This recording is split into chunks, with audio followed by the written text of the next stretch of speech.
Historia, cultura, borrachos, vagos, arte y pantomima son los elementos que se conjuntaron para crear este aquelarre de la historia. ¡Comenzamos! Una canción también de los 20s que se llama El Ferrocarril.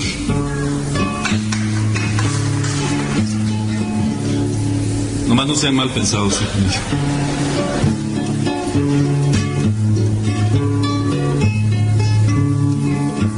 Si vas en ferrocarril para saber dónde estás, te fijas en lo que gritan, ya al instante lo sabrás. Cuando el tren vaya corriendo, como quien se va del lado. Hola, aquelarreanos, bienvenidos una vez más a su programa El Aquelarre de la Historia. El día de hoy vamos a platicarles un poco sobre ferrocarriles, pero para empezar les vamos a dar las redes sociales. Ya saben que estamos transmitiendo desde el Faro de Indios Verdes en la cabina de FIB Radio. Nuestras redes sociales son en Facebook, Twitter y Mixcloud, FIB Radio. En YouTube y Tuning nos pueden encontrar como FIB Radio TV. En las redes sociales de la Aquelarre de la Historia son en en Facebook, YouTube y Mixcloud, Aquelarre de la Historia, y en Twitter como @aquelarre_h. En cabina me acompaña Parry. Hola. En controles está Celestino. Hola. Nos acompaña también Miau. Hola. Que nos trajo una experta en el tema que nos va a hablar. Y ella es Saray. Hola, ¿qué tal? Muchas gracias por la invitación. No, a ti. No, gracias a ti. Y bueno, pues vamos a platicar un poco sobre ferrocarriles, pero no vamos a centrarnos en lo que fue el inicio, en la revolución industrial y todas esas cosas, o cuando el tío aquí de Miau, de Porfirio Díaz. No, vamos a hablar un poco. Tío, Charles. Ay, es que es su padrino, ¿no? Mi marido, de marido, padrino, tío, todo me vuelve. Bueno, su héroe. Su amante. Ahora ya amante, bueno, al rato ¿qué va a ser? Ok, ajá. Y luego. Y bueno, y entonces vamos a hablar un poco más bien de cómo se desarrolló un poco el ferrocarril aquí en la Ciudad de México, pero ya a mitades de siglo, ¿no? Y sobre todo cómo... 20, ¿no? Del siglo XX, sí. Y sobre todo cómo afectó el desenvolvimiento y el desarrollo de la Ciudad de México hacia el norte, gracias a que el ferrocarril se fue como desplazando, ¿no? ¿Cómo lo fueron desplazando? Ajá. Nuestro primer bloque va a ser sobre antecedentes, sobre todo tratar de explicar un poco cuál era la idea del ferrocarril, con qué idea se llega o qué esperanza se tiene con él a la hora de entrar en él, y obviamente las estaciones que estuvieron en la Ciudad de México. Eso es principalmente la idea en este primer bloque. Lo primero que hay que comentar es la primera línea de ferrocarril que tenemos conocimiento, es la línea del ferrocarril que va de la Ciudad de México a Veracruz en más o menos el 46, 46-47, que es con una concesión de Santana, pero propiamente se va a desarrollar ya el ferrocarril para la República Restaurada, es decir, los gobiernos de Benito Juárez, Sebastián Lerdo de Tejada y sobre todo Porfirio Díaz, ¿no? Que es como el principal, aunque hay que decirlo y es importante, quien va a dar las principales concesiones va a ser Manuel González, que él es el arquitecto de todas las primeras de las concesiones, y ya Porfirio Díaz, bueno, pues terminará desarrollando un poco más, ¿no? ¿Qué más nos puedes platicar, Sari, de esta primera etapa? O sea, ¿cuál era la idea de que llegara el ferrocarril? Pues los intereses económicos, ¿no? Que fue fundamental para el establecimiento del ferrocarril, pues en México. Y pues tú lo decías bien, ¿no? Es en el 46, 47 cuando empiezan la primera línea hacia Veracruz. Sin embargo, es hasta el Porfiriato cuando se da el empuje, ¿no? Principalmente gracias a Yves Limantour, ¿no? Que es como el encargado de llevar a cabo todas las concesiones, todas las negociaciones, es de carácter privado, ¿no? En un principio los ferrocarriles se llevan a cabo, se desarrollan a partir del capital privado. Y que es importante decir que en un primer momento la idea era que las mismas regiones y los propios pues las propias élites locales desarrollaran cada uno de los ferrocarriles que necesitaran en su región y después pues ya irlos uniendo. El problema de ello es que las regiones no tenían tanto dinero, no tenían tanta pues tantos negocios, tanta economía buena, veníamos de guerras, veníamos de desastres políticos que ya más o menos conocemos al principio, y entonces pues obviamente esta opción no surgió nada, no llevó hacia ningún lado, y después obviamente ya al ver que no, pues ni modo, hay que traer capital extranjero, capital sobre todo estadounidense, inglés, que son como los principales, ¿no? Sí, y eso es interesante, ¿no? Lo que se va a buscar es exactamente esto, crear regiones económicas, la consolidación de muchas ciudades que se va a formar a partir de este momento, ¿no? Eso es bien interesante, porque ciertas regiones van a empezar a crecer porque el tren va a empezar a llegar a esos lugares. Entonces va a haber un crecimiento económico que va a afectar todo el entorno que está alrededor de ahí, ¿no? Incluso muchas ciudades se empiezan a dar a conocer con la entrada del ferrocarril, ¿no? Y que también es importante decir que no solo el ferrocarril va a hacer que estas regiones surjan, sino que muchas veces, ya que la región tenía cierto crecimiento económico, van a tratar de llevar hacia allá el ferrocarril. Un caso importante sería, por ejemplo, el de Sonora, el de la Laguna, el algodón, como el ferrocarril central mexicano, que iba hacia el norte, va a tener que hacer ciertas desviaciones para poder llegar hacia allá, ¿no? Ese es un punto importante, porque ya lo apuntabas, ¿no? Fue capital privado, principalmente estadounidense, entonces eso determinó en gran medida que las líneas fueran hacia el norte, ¿no? O sea, las costas, el sur, ¿no? Bueno, hasta la fecha el entramado ferroviario en el sur, pues la verdad es que es bastante deficiente, ¿no? Por decirlo menos. Pero imagínate en el siglo XIX, ¿no? Cómo estaría la situación. Entonces, dada la situación política, social, económica, pues a partir del interés extranjero con Estados Unidos es que las líneas se echan hacia el norte fundamentalmente, ¿no? Exactamente, y hay que decir que uno de los ferrocarriles que digamos se le escapó a las inversiones estadounidenses o norteamericanas va a ser el ferrocarril de Tehuantepec, ¿no? El ferrocarril de Tehuantepec, por el contrario, a pesar de que siempre estuvo en manos de estadounidenses, a que siempre se trató que ellos lo construyeran, a la hora de la hora pues ninguno va a funcionar, y entonces Porfirio Díaz va a traer como a su hijito consentido, al que le está ayudando bastante, el que construye el desagüe de la Ciudad de México, que es Pearson, y lo va a traer para que construya el ferrocarril de Tehuantepec, que se llamaba el Elefante Blanco, porque era, o todos creían que era imposible que esa cosa se construyera, sobre todo por cómo está la región de Veracruz y Oaxaca, por donde tenía que pasar, ¿no? Y entonces es muy, muy complicado, ¿no? Pues ahí sería destacar sobre todo la participación de todos los trabajadores, ¿no? O sea, es un sector que va naciendo, o sea, es un sector que sale del entorno rural, del entorno agrícola, la necesidad de echar vías, ¿no? En un momento en el que la industria se va generando en el país, haciendo, ¿no? Entonces, no hay propiamente, fuera de los textiles, de la siderurgia, etcétera, o sea, no hay como un sector ferrocarrilero, está en formación en ese momento, ¿no? Y eso es muy interesante, porque mientras Estados Unidos, Europa, el ferrocarril ya estaba funcionando, ya estaba corriendo, ya tenía Rusia ya tenía una Norteamérica ya empezaba a conectar norte, sur, este, oeste.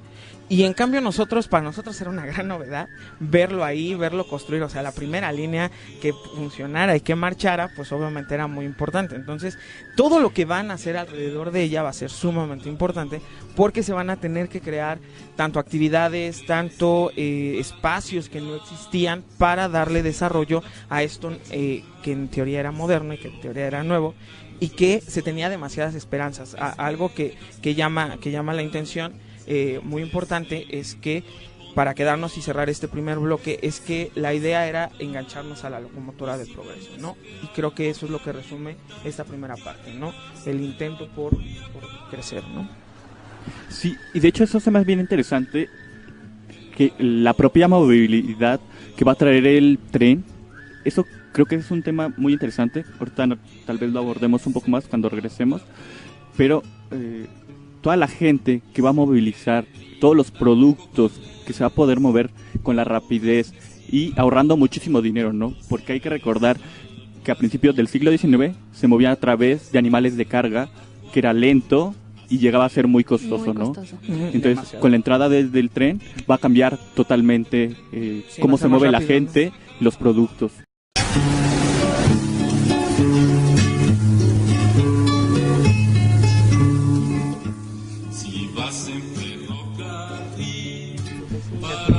Estamos de regreso. Pero bueno, continuando con esto de el ferrocarril. Ok, bueno, ya teniendo claro un poco el panorama y lo que se buscaba en el porfiriato, pues obviamente después vino algo que se llama Revolución Mexicana, que para rápido y para pronto se encargaron de usar el ferrocarril, destruirlo, pelearse entre ellos, llegar aquí, llegar allá, y no hay más historia de la Revolución Mexicana y los ferrocarriles. No tuvo crecimiento. No tuvo un crecimiento, es que no tuvo un crecimiento. ¿Decrecimiento? No, la verdad es que no. Le fue muy mal al ferrocarril. Pues sí, es un decrecimiento. Sí, la verdad es que ya cuando se preocuparon ya estaba moderno el automóvil y entonces pues ya, olvídate. Demasiado tarde. Exactamente. Bueno, ¿no? Y a ver, si yo quisiera que me contaras del ferrocarril aquí en la Ciudad de México. ¿Qué me puedes decir?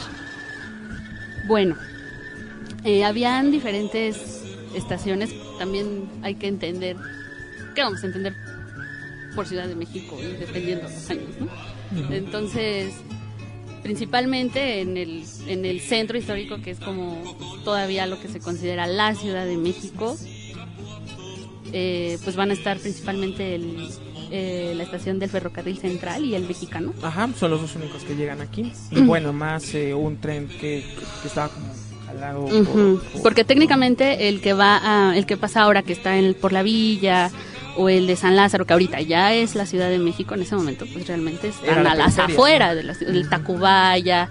O sea, son estaciones que actualmente consideramos dentro de la Ciudad de México, pero que en realidad están fuera, ¿no? Se consideran, yo creo que a los márgenes de la ciudad. Sí, ¿no? O sea, para los 50 ya se puede hablar de esa zona pues conurbada, ¿no? Curiosamente actualmente la estación de Buenavista ya no está en la estación de Buenavista, ¿no? Ahora es una biblioteca. No, es una plaza comercial. Y es estación del Suburbano. Y la estación de se modernizó. La estación de Buenavista, permítame que te interrumpa, es un caso, a mí me parece excepcional, de lo que ha podido sobrevivir una estación y transformarse a lo largo de las décadas, ¿no? Uh-huh. O sea, la estación de Buenavista es antañísima, es de las primeras. Qué bueno que la mencionas porque a mí se me estaba volando monumentalmente. Entonces, ha pasado por remodelaciones, la han tirado, la han vuelto a reconstruir como 3 veces. Ahorita ya tiene una plaza gigantesca y monstruosa. Pero ahí está, o sea, es como un punto neurálgico del tren, ¿no? Y del tren a través de o sea, ahorita con el Suburbano, ahí sigue, ¿no? O sea, es como una identidad que ha tenido cambios, pero ahí está, ¿no? O sea, es un espacio para mí que me dedico a esto, es emblemático en la Ciudad de México en cuanto a ferrocarriles, ¿no? Sí, además de que se ha adaptado, ¿no? Que al paso del tiempo lo han tratado de adaptar a la situación. Claro. Y a cómo lo van viendo en la ciudad. Curiosamente sería como más extenso este espacio de estaciones alrededor de lo que es Buenavista, ¿no? Uh-huh. Como siempre viene la gente cercana de Parry y nos quita, ¿no? Ahí donde ahora es en Insurgentes y la calle de Héroes Ferrocarrileros.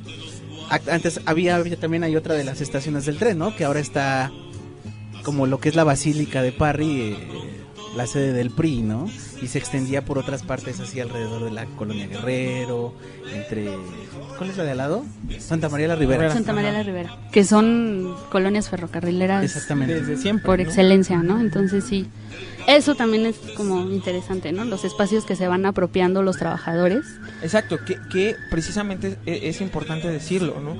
Como hablando esto un poco de la necesidad de este nuevo sector que no existía y que no tenía, pues en un primer momento la gente va a llegar y pues trabajaba y se iba, ¿no?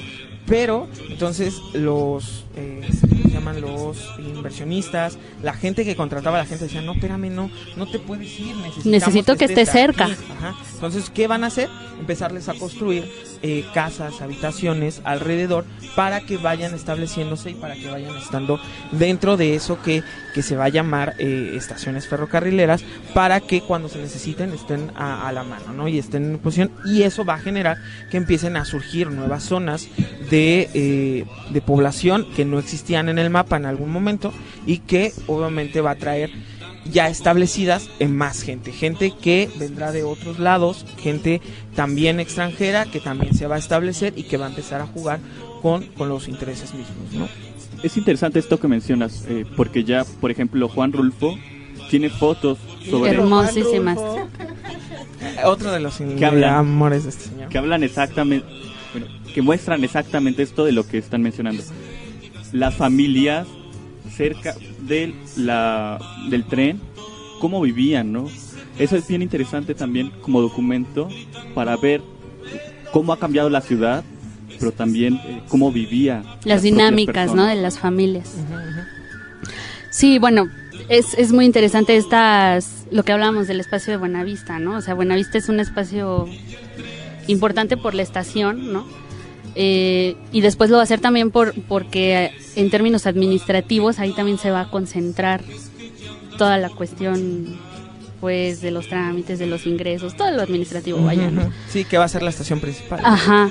Se va a concentrar ahí porque antes estaban dispersas las oficinas, ¿no? Entonces estaban en Bolívar, en 5 de Mayo, en República de Chile, o sea, estaban como dispersas, estaban como los espacios, dependiendo si eras del Central, si eras del Mexicano, o sea, sí, todo se va a concentrar todo en el momento en que se fusionan, pero claro, esos son años antes, ¿no? Se fusionan el Central y el Mexicano para hacer los nacionales. Pero fíjate lo curioso, ¿no? O sea, son varias décadas en que lo administrativo generalmente, ¿no? O lo burocrático va como rezagado, ¿no? De los tiempos.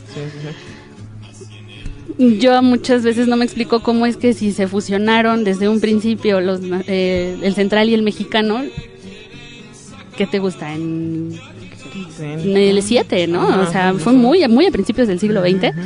Hasta 1950 es que se construye, ¿no? Este edificio que le llaman el Libro. Que ahorita es del ISSSTE, me parece, pero es un libro, es una estación que parece el Libro. Y ahí fue donde se concentraron todas las actividades finalmente, ¿no? O sea, sí, porque todo estaba regado, ¿no? Todo estaba regado y todo estaba desperdigado, pero pues sí, se atraviesa la revolución, se atraviesan como diferentes procesos que al ferrocarril le pegan y muy fuerte. Sí, porque se deja de tener la esperanza de ser como el que nos va a traer el progreso. Ahorita lo importante es saber quién jodidos nos va a gobernar, tratar de controlar otra vez lo político que se había soltado, que de repente cambiábamos a otra vez uno en uno, y que ya obviamente con la figura del presidencialismo y todo este tipo de cosas, ya que empieza a haber como un ordenamiento, pues las cosas como que se van tranquilizando, y ya a partir de los 50 como que se va a tratar de recuperar y de reorganizar. De incentivar. Las líneas ferrocarrileras, pero como ya lo dije en un primer momento, ya no está como en boga, o lo importante ahorita ya es el automóvil, y entonces se va a empezar a darle más apoyo a las carreteras y a este tipo de cosas. Al uso del autotransporte, llámese autobús, lo que sea. Sin embargo, sí viene una época de auge, ¿no? O un como levantamiento otra vez del ferrocarril a partir de la década de los años 30, ¿no? Cuando el ídolo de mi amigo Sopilote, ya lo veo gritando, don Tata Lázaro Cárdenas. Tata Cárdenas dice, pues, nacionalizar. Vamos a nacionalizar porque es un servicio, un medio de transporte que es de utilidad pública. Desde entonces empieza a verse como este crecimiento de la ciudad, que va a continuar con el paso de los años, hacia la década de los 40, cuando viene la época de la Segunda Guerra Mundial y todo el auge industrial que esto conlleva.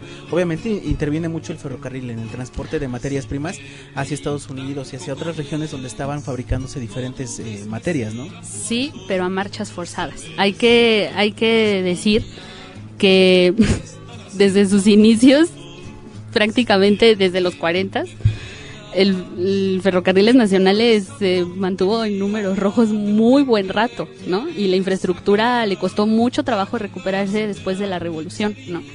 Y si bien fue importante en la Segunda Guerra Mundial, por toda esta cuestión de materias primas que se llevaron al norte, la realidad es que trabajaron a marchas forzadas, no estaba la infraestructura adecuada, los trenes ya eran viejos.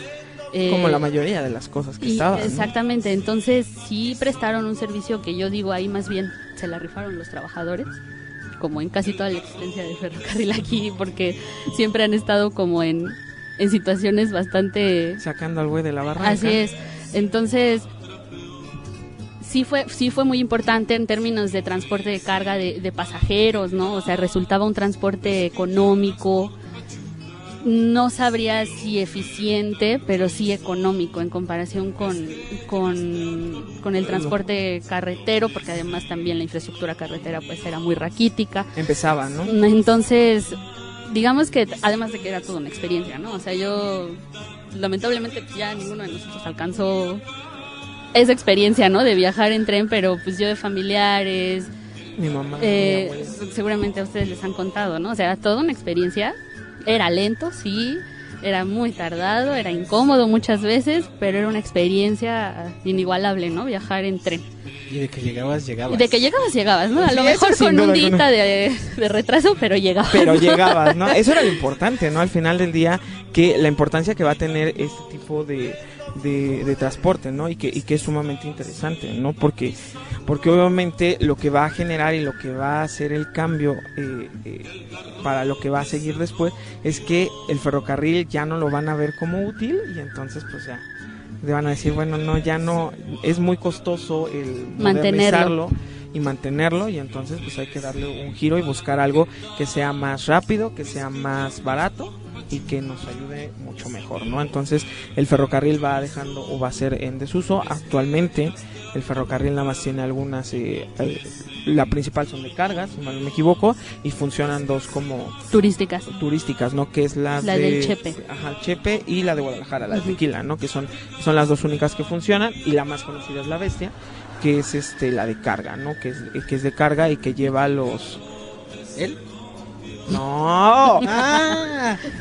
Por eso la Bestia. Estás bien sonso.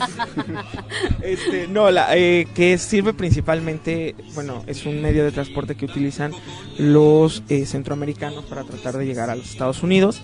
O sea que también podemos ver que al final de cuentas el ferrocarril se ha transformado y ha sido utilizado para cualquier cosa, tanto para lo que era en realidad, que era transportar personas y mercancías, y después que para ejércitos, y luego que para pelearnos, y que ahora ya lo usan los centroamericanos bien bonitos y suben ahí encima de ellos, y bueno, esa es otra historia.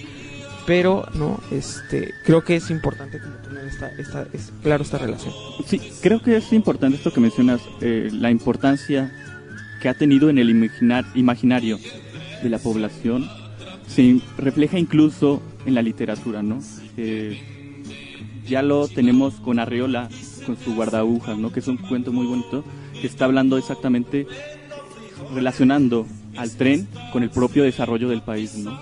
Entonces, esta experiencia de la que hablamos se ve reflejado en distintos ámbitos, ya sea en la literatura, en la parte social, en la parte económica, ¿no? Entonces creo que eso también es bien interesante recalcar. Sí, totalmente. Que todo mundo va a tratar de platicarnos cómo nos fue en la feria, en este sentido la feria sería el ferrocarril, y cada uno va a tratar de explicar su experiencia dentro del mismo ferrocarril, ¿no? Y cómo pues lo que era un sueño en algún momento terminará siendo otra cosa para los gobiernos que siguen, ¿no? Como te podrás ir dando cuenta, entonces siempre ha sido muy importante el tren, ha sido protagónico, es buen negocio, y con la buena visión comercial y empresarial que tiene Celestino Dictador. Pues ya le quitaste el negocio a Parry. También él se está metiendo a esos negocios del Parry para okay. ¿Ya sabes cómo es Celestino? De bestia de carga. Ajá. Nunca. Ajá. Y ya le entró al negocio de los trenes y pues nos mandó su comercial. Ok. Y le vamos a eso y vamos con la canción y regresamos. Vale. Va. ¿Cansado de transbordar en las más de 12 líneas del metro?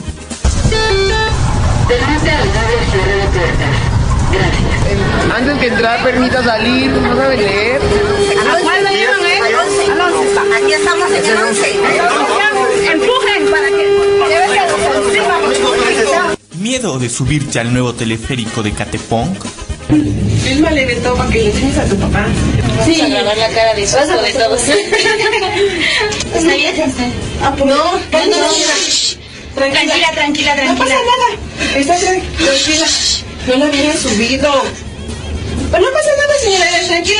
Tranquilícese. Cierra los ojos. El avión. Así se siente en el avión, mire. ¿No te alcanza para el pecero y mucho menos para la gasolina? ¿Quieres salir a pasear a la región más transparente y a algunos lugares aledaños?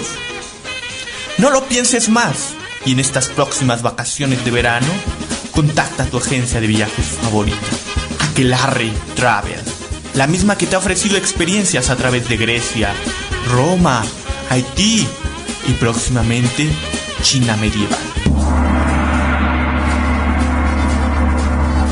En esta ocasión, Aquelarre Travel te ofrece un divertido y purificador viaje a la Ciudad de México de los años 50. Así es, con este viaje podrás entender por qué era la región más transparente del aire. Podrás conocer los grandes íconos del cine mexicano que solían transportarse en los exclusivos vagones del antiguo ferrocarril.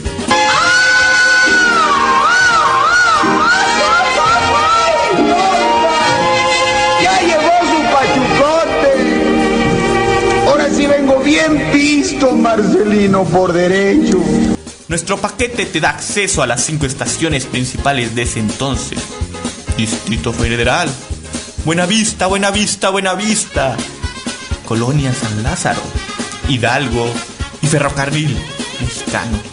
Por supuesto que en nuestra promoción le incluimos una guapa guía de turistas que le platicará a fondo la historia de cada una de estas estaciones.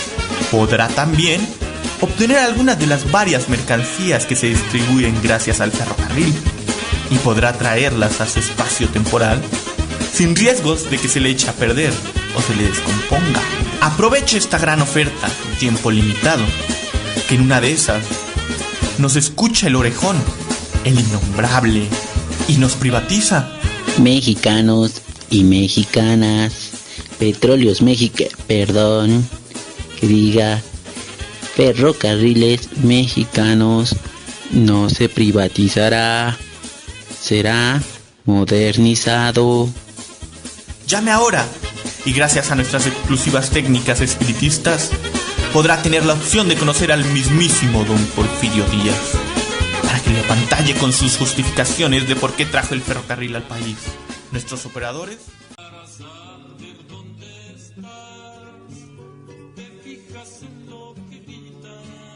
¿Qué? Ah, sí. Estamos de regreso. Bueno, ¿en qué se quedaron? Pues estábamos hablando de los ferrocarriles en la ciudad, las transformaciones de Buenavista. Un punto también muy importante, y eso creo que no lo hemos tocado aún, pues son los talleres de Nonualco, ¿no? Que fueron importantísimos en la ciudad y que a partir de ellos pues se conformaron lo que decías, Mau, de las colonias alrededor de ella, ¿no? ¿Cómo le llaman ahora? ¿La mancha urbana?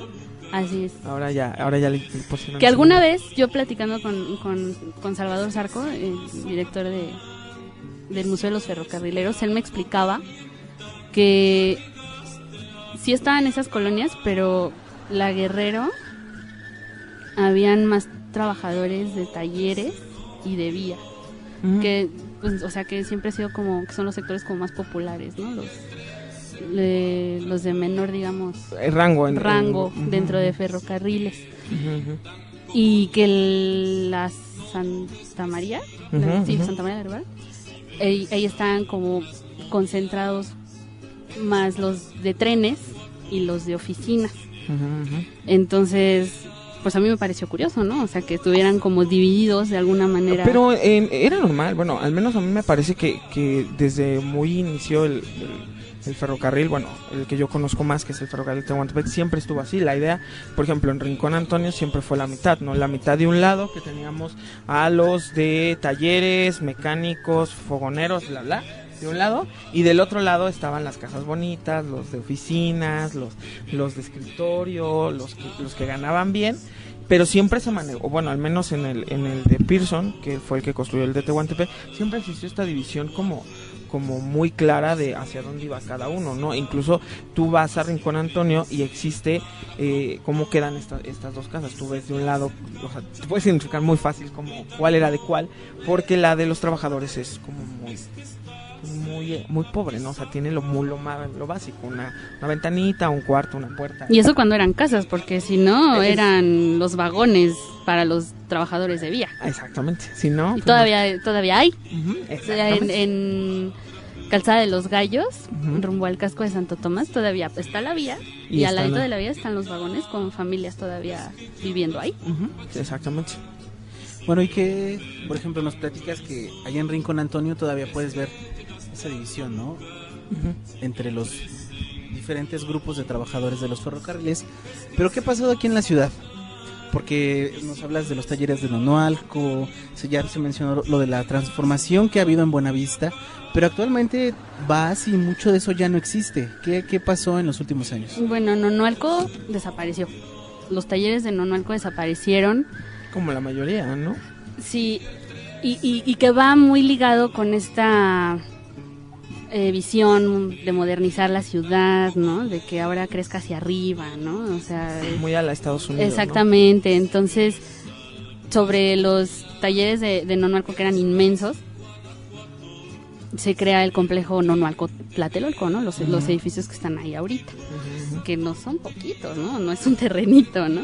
Entonces, pues, en aras de la modernización de la ciudad, pues se ocupan esos espacios, se trasladan los talleres al norte de la ciudad.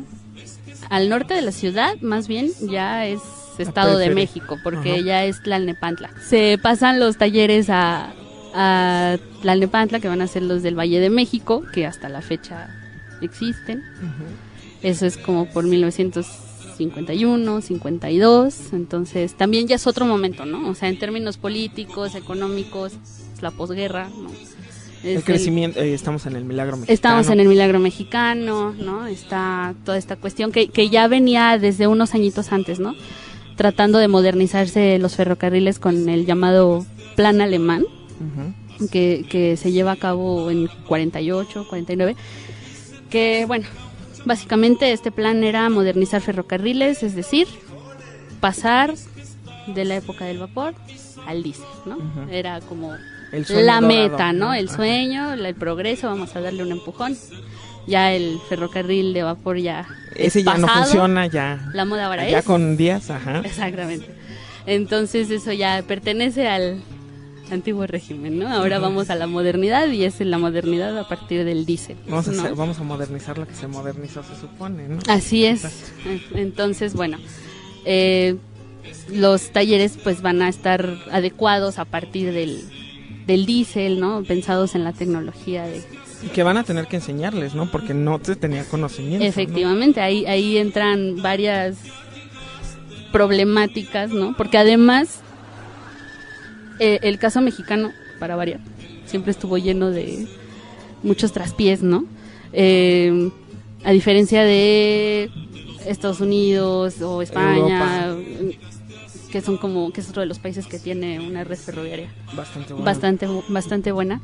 El cambio del vapor al diésel se dio pues muy casi rápido, que de un natural, golpe, ¿no? O sea, se cambiaron vías, se cambiaron talleres, se le dio los recursos, ¿no? O sea, el dinero estuvo desde la punta de la pirámide hasta abajo, ¿no? Entonces, para que todos pudieran entrar, ¿no? El cambio fue más uniforme. Aquí nos tomó cerca de 25 años tratar de adecuar a la tecnología del diésel, ¿no? Empieza en el 48, 49 y oficialmente se ha terminado la dieselización del sistema hasta el 70.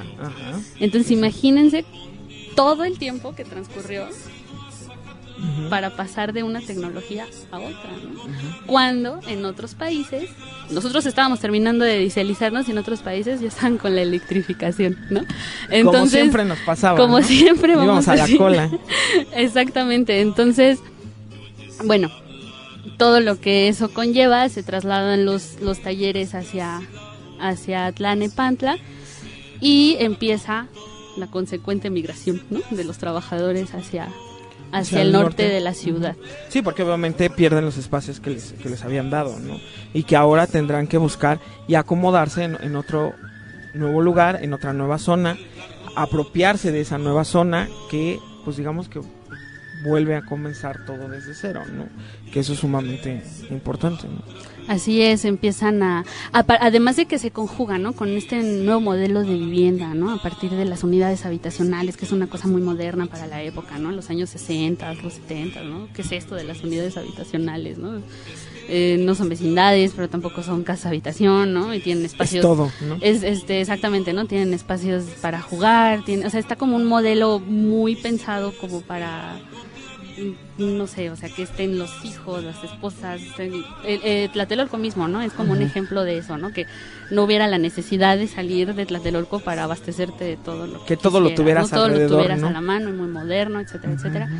Entonces, pues en esas zonas se van a hacer, por lo menos la zona donde yo recorro, porque vivo por ahí, porque tengo conocidos, familiares, etcétera, pues es Tlalnepantla, Azcapotzalco, la Gustavo Madero, ¿no? Hay una unidad habitacional inclusive, ¿no? Que se llama Conjunto Ferrocarrilero, ¿no? Que son colonias expresas para trabajadores. Sí, que para eso, ¿no? Que funcionan para eso ahora que ya la modernización, esta nueva modernización, que lleva a los ferrocarriles pues a irlos alejando del cuadro principal, ¿no? Que el cuadro principal ya va a ser para otras cosas, ya se va a utilizar, y el ferrocarril pues ya empieza a no tener lugar, no empieza a tener... Las vías de automóviles se van haciendo las avenidas, los acueductos. Exactamente, ¿no? O sea, que ya no hay cabida para esto que llamamos ferrocarril y hay que mandarlo lo más lejos que se pueda. No lo puedes desaparecer porque no lo puedes hacer. Porque además en términos económicos sigue siendo importante. O sea, sí está deteriorado en términos de infraestructura, pero no por eso deja de ser importante y sigue prestando el servicio a la nación que tiene que prestar, ¿no? Que es exportar, importar, mover, o sea, ese servicio pues lo sigue presente, ¿no? Sí, y que precisamente pues cumple con esa función, pero no va a estar dentro, ¿no? Sino lo que va a causar y lo que va a generar es que esté lejos de la zona como principal y ahora se va a quedar en la periferia, allá va a estar, allá va a funcionar y no vamos a tener como un pues irlo como olvidando poco a poco, ¿no? Pareciera ser que si ahora tú le preguntas a la gente, pues pareciera ser que de plano se borró y no existe, ¿no? Cuando como ya lo dijo Saraí, sí existe, está ahí y cumple con sus funciones, sigue cumpliendo con lo que se ideó, pero obviamente ya queda hasta abajo, ¿no? Y ya ahora se inventaron otro tipo de cosas para irlo moviendo, ¿no? Así es.